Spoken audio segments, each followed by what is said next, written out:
Prys die Here. Jy bly in die huis van die Here te wees. Dit is so baie mooi kom. Ek sê gou 'n bietjie hier maar volgens. Jy bly volgens in die huis van die Here te wees. Dit is beter. Opstandingsdag, ons moet vandag opgewonde wees. Ons gaan nie vandag met 'n kwart oor 3 gesigte sit nie. Hy moet kwart voor 3 wees. Ja, maar net soos jy hom daar gooi. Kwart voor 3. Prys die Here. Ek wil hê ek moet lees vandag in Matteus 28. Ek gaan julle nie lank hou vandag hierso nie. Matteus 28 van vers 1 sê.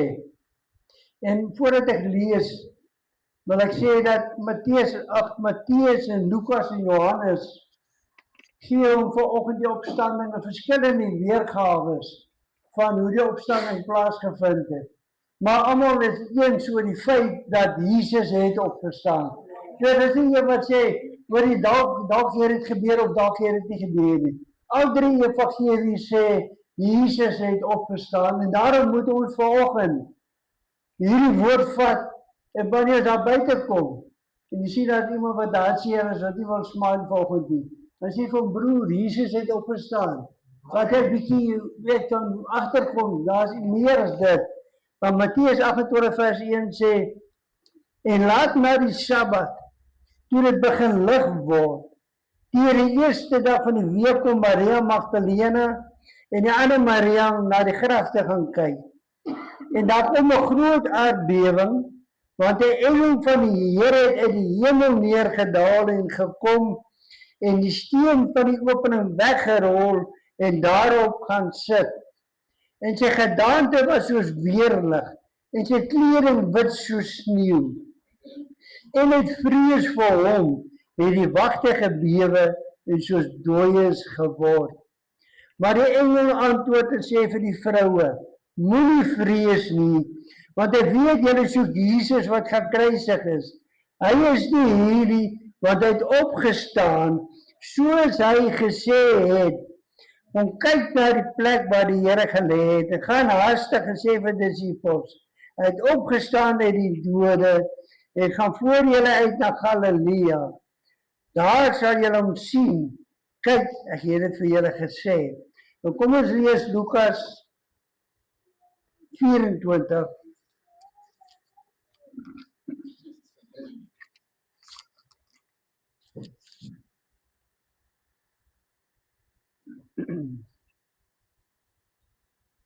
Vers 1.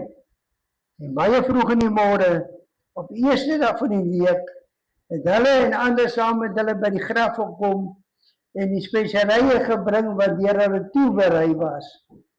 En hulle het die steen van die graf afgerol gevind. En toe hulle ingaan, het hulle nie die liggaam van die Here Jesus gekry nie. En terwyl hulle hier oor in verleentheid was, staan daar 2 manne by hulle in brinkklere. En toe hulle baie bevrees word en met hulle aangesig na die aarde buig, sê die manne vir hulle, wat soek julle die lewende by die dooie? Die grafplaas is 'n plek vir dooies, dis waar mense lê wat nie meer lewe nie.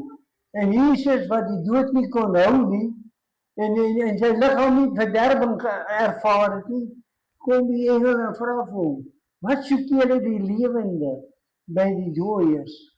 As jy verder gaan, as jy is nie hier nie, maar hy het opgestaan, onthou hoe hy vir julle gesê het toe hy nog in Galilea was. Die seun van die mens moet oorgelewer word in die hande van sondige mense en gekruisig word en op die 3de dag opstaan. Nou Johannes 20.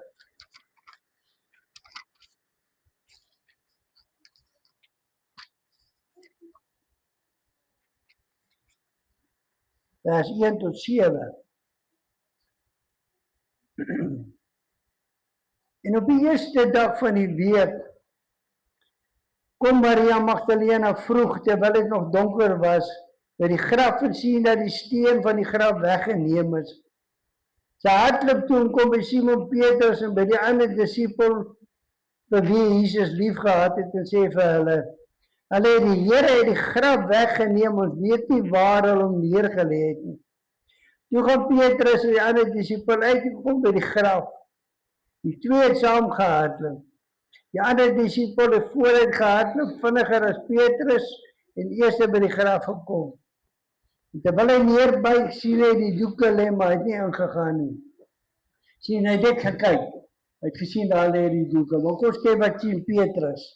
As jy vers 6, toe kom Simon Petrus agter hom aan, en gaan in die graf en sien die doeke lê. En die doek wat op sy hoof was, sien hy nie by die doeke lê nie, maar opgerol op een plek afsonderlik. Nou my broers en susters, as jy mens teruggaan na Matteus 28 toe, dan gaan jy sien dat die vyand was nie tevrede. Die feit dat hy gedink het Jesus is dood, is klaar, die einde is verby, hy het nie meer 'n probleem met Jesus nie. En toe staan Jesus op. En die wagte wat daar was, het gesien wat gebeur het. Ons het gelees van die steen wat weggerol is en hulle bang geword en amper daar so dooies neergeval. En hulle gaan na die owerpriesters toe. Die owerpriesters het nie geglo in die opstanding nie. En wat hulle toe doen, hulle sê vir die wagte, oké, hier is vir julle 'n braai, vat die geld, ek gaan verkondig dat die disipels en Jesus se liggaam gesteel. En die woord van die Here sê daar, en daardie storie word tot vandag toe geglo in daardie tyd. Toe die Jode wat hom ook verwerp het, vir hulle was dit ook nie 'n probleem nie. Maar my broers en susters, vir ons vandag, sou dit 'n probleem gewees, want as Jesus nie opgestaan het nie, waar sou ons geglo het? Waar sou ons die evangelie gelê het? As Jesus nie opgestaan het nie, hy het ons nie 'n rede gehad om die evangelie te glo. Wat sê Jesus is dood nie? Want Mohammed is dood, Allah is dood. Boeddha is 'n beeldjie wat daar sit, lekker gemaklik is. Jy nie bid hulle nie, want hulle is dood. Hulle gaan vir jou niks doen nie.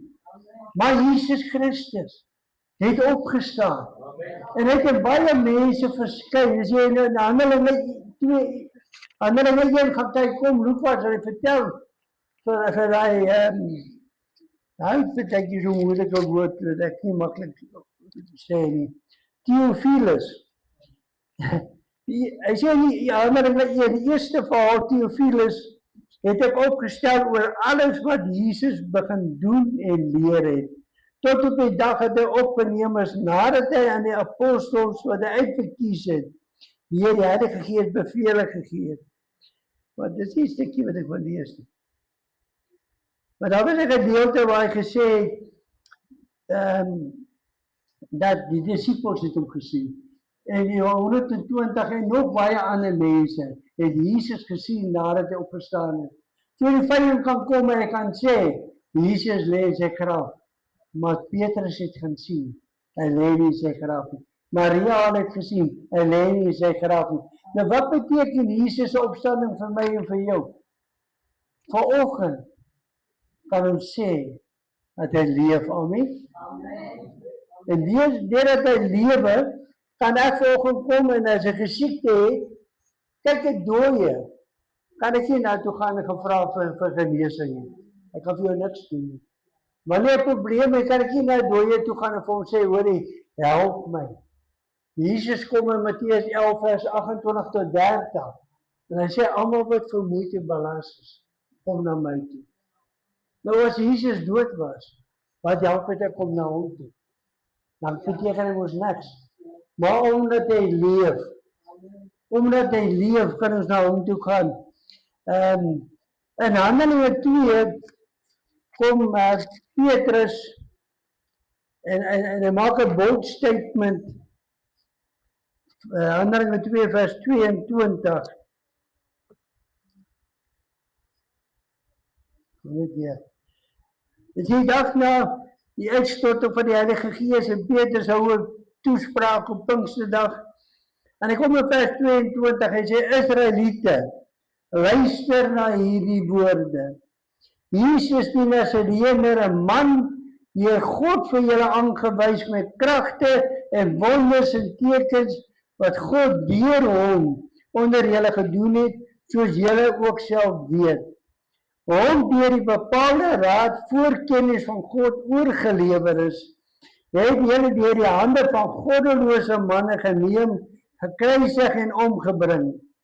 Hom het God opgewek, nadat hy die smarte van die dood ontbind het, omdat dit onmoontlik was, dat hy daardeur vasgehou kon word.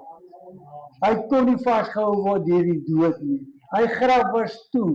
Ek wil amper sê, dat wil ek sê, is eintlik strydig met die woord, maar ek wou sê dat die grafsteen as die engele nie kon kom nie, so van self opgegaan het, want die krag van God was te groot daarvoor. Amen. Maar dan kom ek verder, vers 27, dan kom hy en praat hy van Dawid. Want Dawid het gesê, vers 25, want Dawid sê van hom, ek het die Here altyd deur voor my gesien, want hy is aan my regterkant, dat ek nie sou wankel nie. Daarom is my hart bly en my tong juig, ja. Ook sal my vlees nog rus en hoop, want u sal my siel nie aan die doderyk oorlaat, of die heilige oorgee om verderwing te sien nie. U het my weer met die lewe bekend gemaak, u sal my vervul met vreugde by u aangesig. Nou kom Petrus, hy sê, broeders, ek kan vryheid met julle spreek oor die aartsvader Dawid, dat hy gesterf het en ook begrawe is, en sy graf is by ons tot toe vandag. Omdat hy dan 'n profeet was en geweet het, dat God vir hom met 'n eed gesweer het, dat hy die vrug van sy lydende, wat die vlees betref, die Christus sou verwek om op sy troon te sit.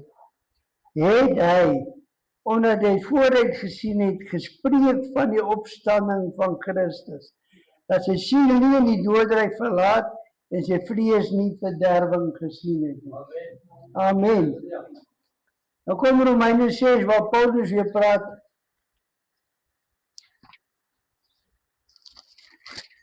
Romeine 6. En daarna gaan ons Romeine 8 doen. Romeine 6 vers 3 tot 8.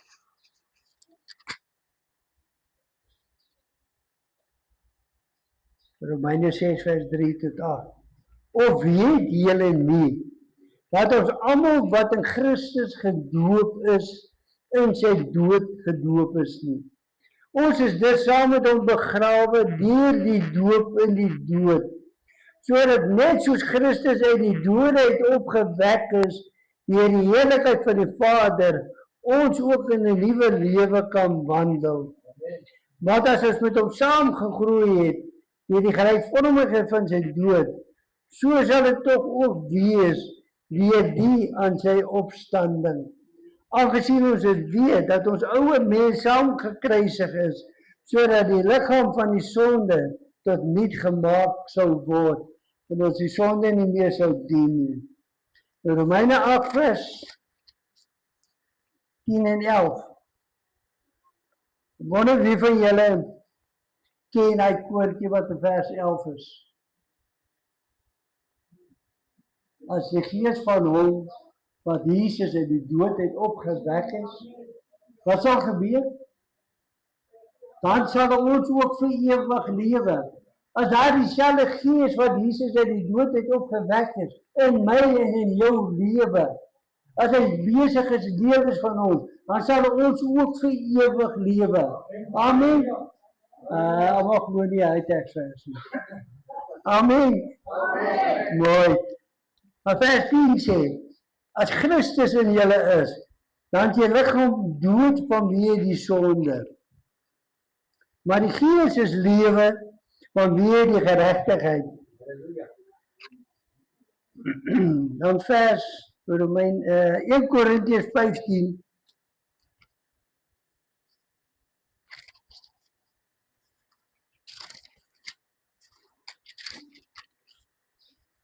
In Korintiërs 15 kom Paulus. En hy kom benadruk dit, as ek die regte woord kan gebruik. En hy kom en hy sê, as Christus dan nie opgewek is nie, wat beteken my geloof? As Christus nie opgewek is nie, wie aanbid ons dan? Kom ons lees daar van 15 vers 1 tot 8.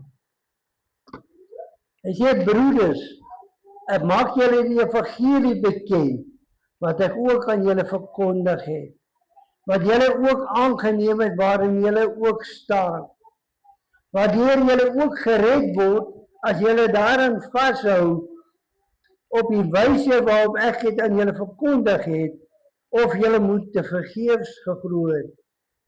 Want in die eerste plek het ek aan julle oorgelewer, wat ek ook ontvang het, dat Christus vir ons gesterf het volgens die skrifte, en dat hy begrawe is, en dat hy op die derde dag opgewek is, volgens die skrifte. Dis die tekstvers wat ek nou nog gesoek het. En dat hy aan Cephas verskyn het, en daarna aan die 12. Daarna het hy verskyn aan oor die 500 broeders gelyk, waarvan die meeste nou nog lewe, maar sommige al ontslaap het.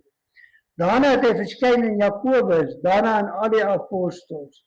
En laaste van almal het hy verskyn ook aan my, as ontydig geborene.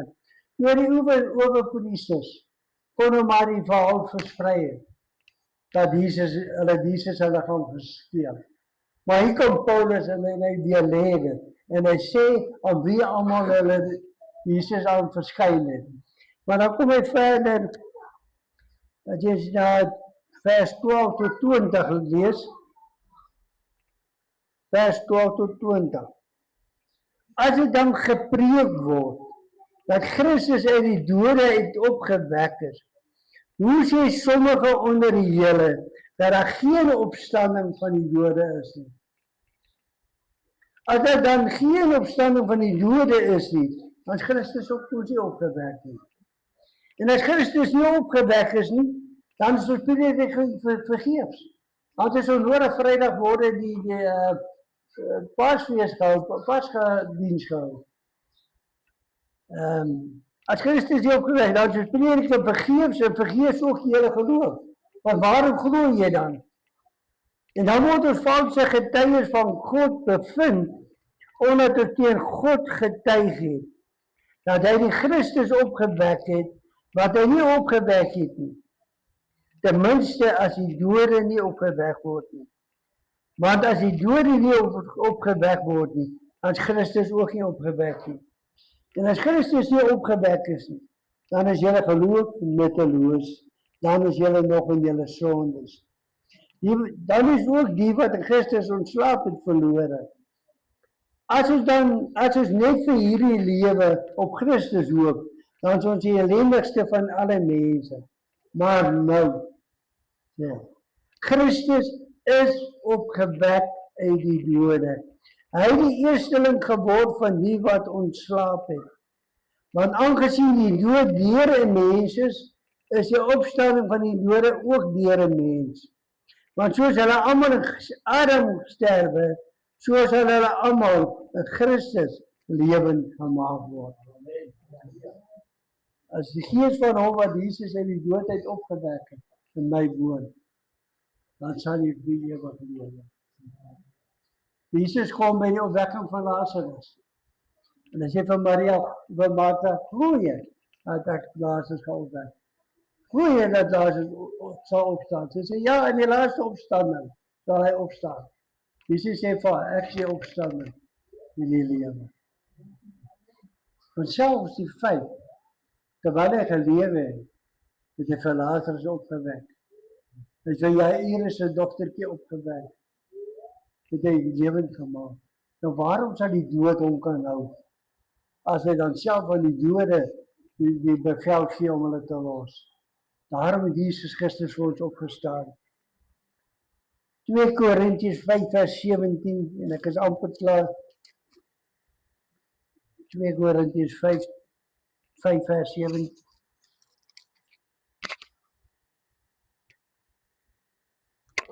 Vers 16 sê, ons ken dus van nou af niemand meer na die vlees nie. Al het ons ook Christus na die vlees geken, nou ken ons hom tog nie meer so nie. Daarom, as iemand in Christus is hy 'n nuwe skepsel. Die ou dinge het verbygegaan. Kyk, dit het alles nuut geword. Amen. Is jy volgens 'n nuwe skepsel in Christus? Is jy 'n kind van die Here? Daarom glo ons volgens dat Jesus is opgewek. Amen. En dan Galasiërs 2 vers 20 hoort ons almal te ken. Ek leef nie meer, want Christus leef binne my. Sê ek dit reg dan? Ja. Ek het so vinnig, ek wou nie bly, maar ek leef nie meer nie. Maar ek leef, want Christus leef in my. Maar as Christus nie opgewek is, hoe kan hy in my lewe? As Christus nie opgestaan het nie, hoe kan ek volgens sê? Ek leef nie meer nie, maar Christus leef in my. Want die dag toe ek hom aangeneem het as persoonlike saligmaker, het ek hom deel van my lewe gegee. Die dag toe ek 'n kind van die Here word, toe vat ek die ou natuur en skuif hom uit. Alhoewel die duiwel partykeer hom wil terugbring. En partykeer kom ons in, ons wil dit graag terugvat. Ten spyte dat ons kinders van die Here is. Maar ons het nie nodig nie.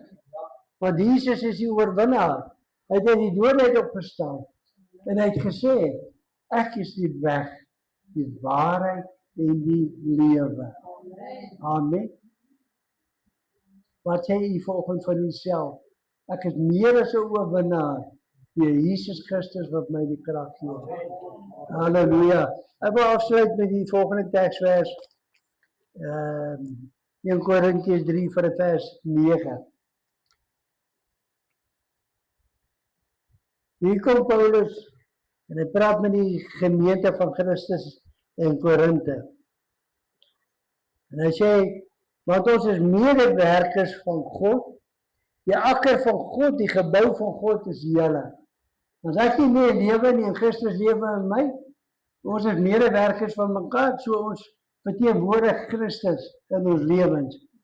Hy sê, volgens die genade van God wat aan my gegee is, het ek soos 'n bekwame boumeester die fundament gelê en ander bou daarop.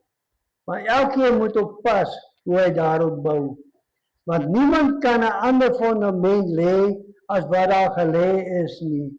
Dit is Jesus Christus. Dit is waarop ons volgens ons fundament bou. Waarop ons Christelike lewe bou. Jesus Christus. En as hy nie opgestaan het nie, het ek nie 'n fundament gehad nie. As hy nie opgestaan het nie, het ek nie iets gehad om voor te lewe nie. As hy nie opgestaan het nie, dan was hier preek vanoggend nutteloos. En dan kon ek vir ander eerlik gesê, nee, wat ons gaan huis toe, so hoef nie te preek nie. Dit is nie nodig nie. Maar hy het opgestaan. Halleluja. Ons het altyd 'n bietjie gesing, daar by Pinksterpark en Deelpark. Dan sê hy, ek moet my brein agter mekaar kry. Jy sien, dat is altyd, hy koortjies, my geliefkoeste koortjie. Hy sê, daar staan hy uit op die graf, triomfeer oor alle vyand mag. Hy leef as koning van die groot heelal. Dan kom hy laaste gedeelte en sê, dit was my altyd so mooi, hy hele, ek weet nie hoeveel 1000 mense nie. Dan kom hy laaste gedeelte en sê, en hy leef, ja hy leef, halleluja, Christus leef. Het jy gehoor, wanneer 'n skaar van 'n paar duisend mense daai paar woorde sing? Dit moet iets, dis iets uit belewenis. Maar, ons kan dit ook volgens so sing. Ons hoef nie skare te wees nie. Ons kan 2 of 3 in sy naam vergader.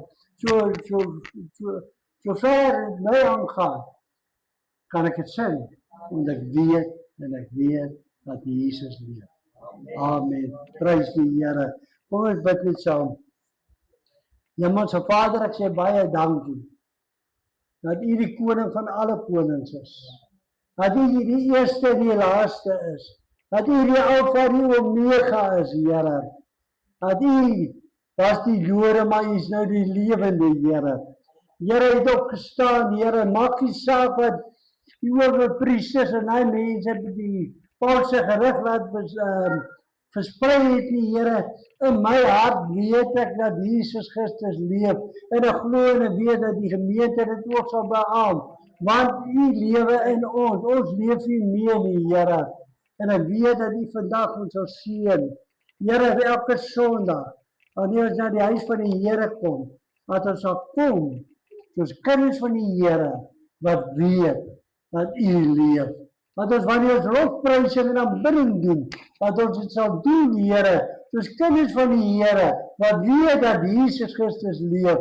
En ek loof u en ek prys u, en ek dank u daarvoor in Jesus naam. Amen en amen. Ek graag vir julle nummer 6 van vers 24 lees. En elke keer, wanneer ek Kathu toe ry en terugkom, dan ervaar ek hierdie gedeelte in my lewe. Daar was baie kere dat ek in 'n ongeluk betrokke moes wees. Waar trokke mekaar verbyvat sommer hier voor jou. Dan moet jy maar spasie maak, want hy gee nie om nie. Maar dan kom ek by die versgedeelte en hy sê, die Here sal jou seën en jou behoed. Die Here sal sy aangesig oor jou laat skyn en jou genadig wees. Die Here sal sy aangesig oor jou verhef en jou vrede gee. So moet hulle dan met naam op die kinders van Israel lê en ek sal hulle seën.